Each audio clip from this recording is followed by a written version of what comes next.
بسم الله الرحمن الرحيم الحمد لله رب العالمين والصلاة والسلام على سيدنا محمد وعلى آله وصحبه أجمعين وعن عبادة بن الصامت رضي الله عنه قال رسول الله صلى الله عليه وسلم الذهب بالذهب والفضة بالفضة والبر بالبر والشعير بالشعير والتمر بالتمر والملح بالملح مثلا بمثل سواء بسواء يدا بيد فإذا اختلفت هذه الأصناف فبيعوا كيف شئتم إذا كان يدا بيد. وعن أبي هريرة رضي الله عنه قال رسول الله صلى الله عليه وسلم الذهب بالذهب وزنا بوزن مثلا بمثل والفضة بالفضة وزنا بوزن مثلا بمثل فمن زاد أو استزاد فهو ربا وفي رواية فقد أربى.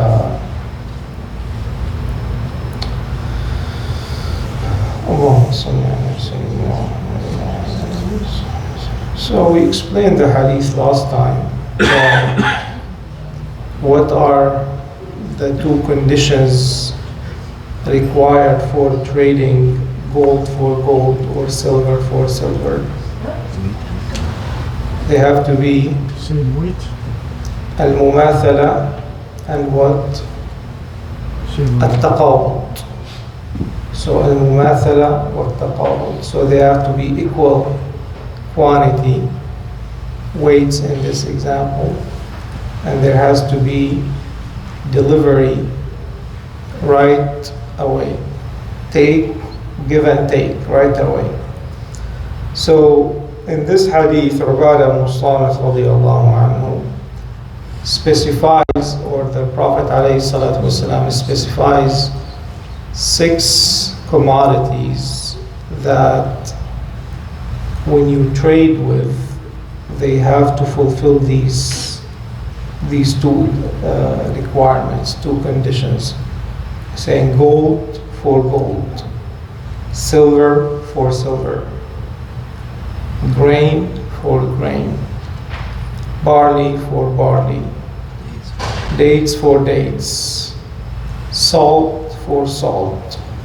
They have to be saying mithlan bi mithl, equal to equal amount, and then sawa'an to sawa. The Prophet ﷺ is putting emphasis again, equal, and yadan biyad, give and take right away.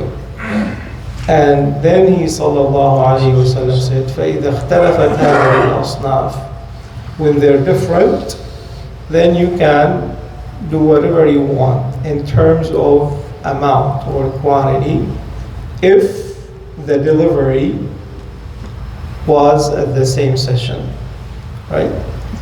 And we mentioned before that for the gold and silver, the scholar said the illah, the ration for that is the thamaniya, because it's used as currency at that time. And then the other types of commodities, or they're either serves as staples for food. And the scholar said that anything that can carry the same characteristics would have the same implication, such as rice, for example, or corn, or lentils, or anything that can be stored and can serve as a staple for people. So the same thing applies. And when you're dealing with anything else, then you can trade whatever quantities, amounts, if the delivery, meaning you fulfill the payment and you take the product, then that is allowable. And the second hadith for Abu Hurairah radiallahu anhu, emphasizes the same thing for the gold and the silver. And whoever, the Prophet alayhi salatu wasalam saying, فَمَنْ زَادَ أَوْ اسْتَزَادَ, whoever gives more or asks for more, then that is considered riba, that is considered usury or interest. And we talked about this before, this is not so common in the market, still probably a practice done in the villages, in the rural areas where they trade dates, for example, and wheat and barley. But the practical implication for most people is trading the gold, basically. And we mentioned that even if it was jewelry, then some scholars, including Ibn Qayyim rahimahullah and even Shaykh al-Islam, said this is not considered raw gold anymore, so you can trade so long you deliver the payment, or even he said you can have procrastinated payments, and that would be okay. But the majority of the scholars, qawl al-jumhur, as we mentioned, to be safe and cautious, is Allahu a'lam, the stronger opinion. So this is just to complete the two hadith. So the last hadith related to this, قال وعن أبي سعيد وأبي هريرة رضي الله عنهما أن رسول الله صلى الله عليه وسلم استعمل رجلا على خيبر فجاءه بتمر جنيب فقال رسول الله صلى الله عليه وسلم أكل تمر خيبر هكذا؟ فقال لا والله يا رسول الله إنا لنأخذ الصاع من هذا بالصاعين والثلاثة. فقال رسول الله صلى الله عليه وسلم لا تفعل، بع الجمع بالدراهم ثم ابتع بالدراهم جنيبا.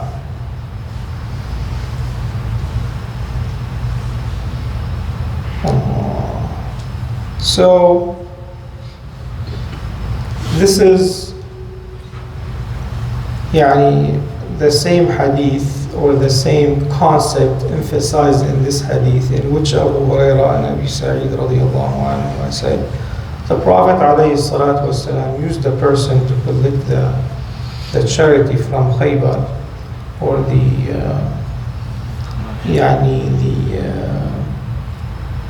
as you know, when the Prophet alayhi salatu wasalam conquered Khaybar, he had a treaty with its people they would continue with the farming, and then they would give 50% of the produce to the Prophet alayhi salatu wasalam. So this person went to collect, and then he brought the Prophet alayhi salatu wasalam good quality dates, that's called the janib.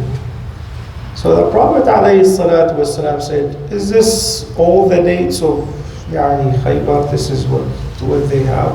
He said, no, but we trade the jama', which is the bad dates.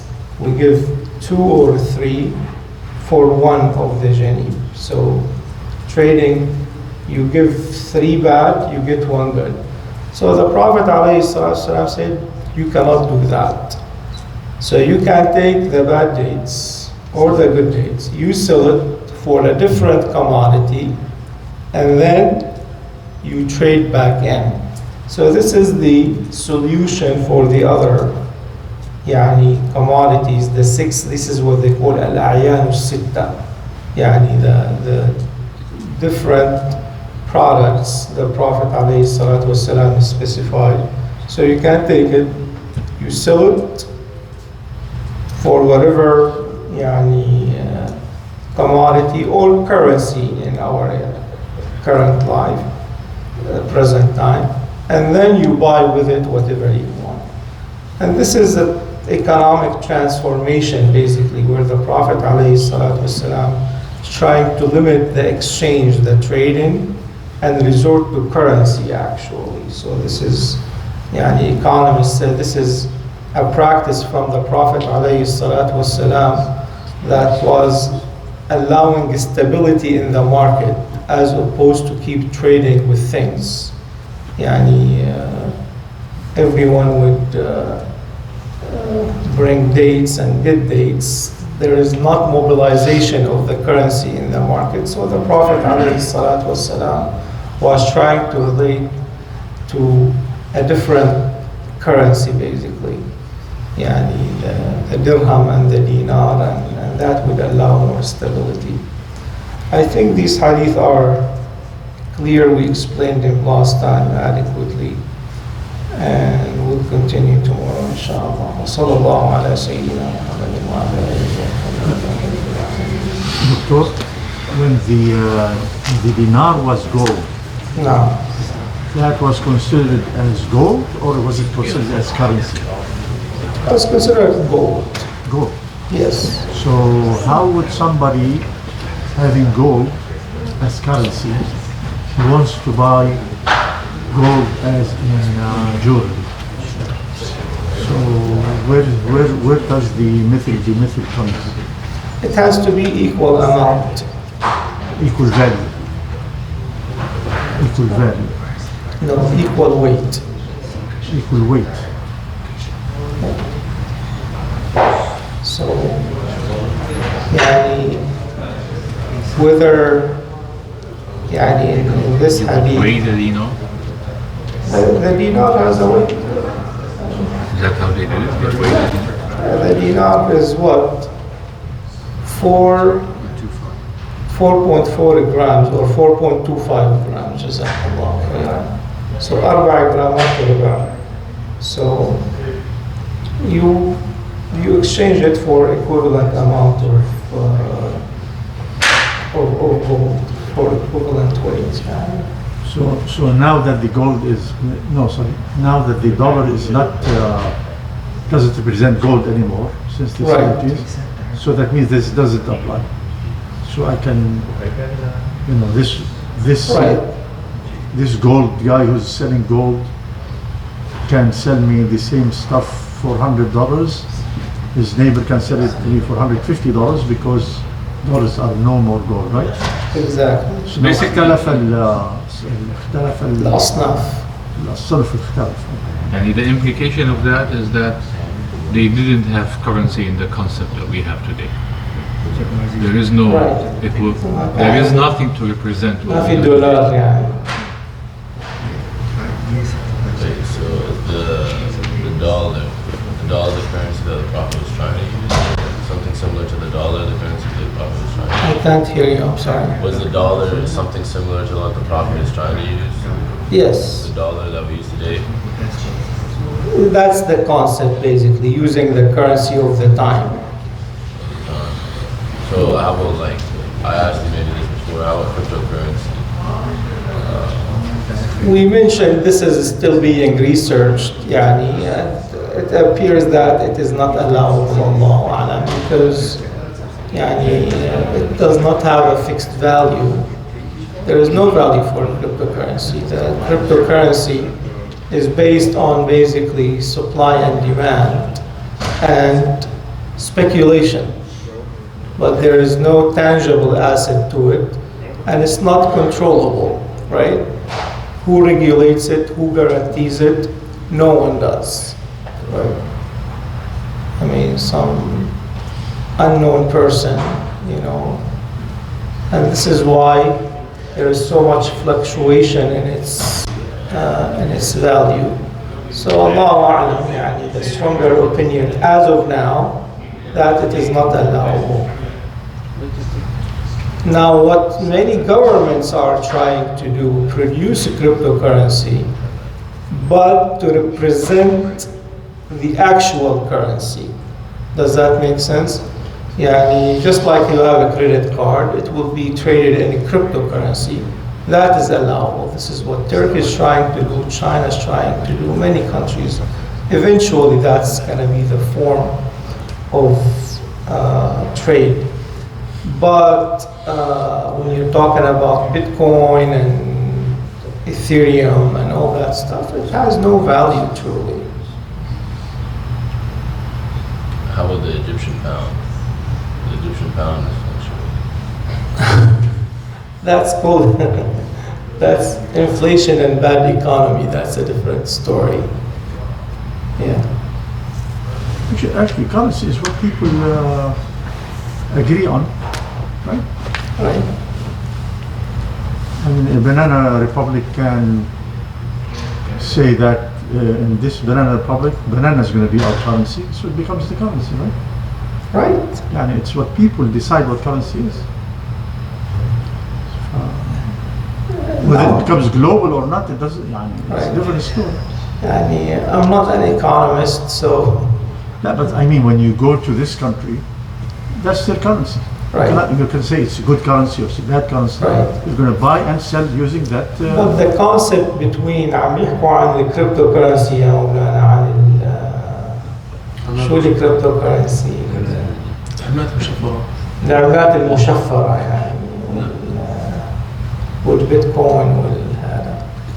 But it's a different concept between inflation and having the Egyptian pound still has value. أما العملات المشفرة بالمعنى المتداول does not have بس value. حتى banana republic. You go to the banana republic. Okay, but what is the value of their bananas if you want to buy their currency?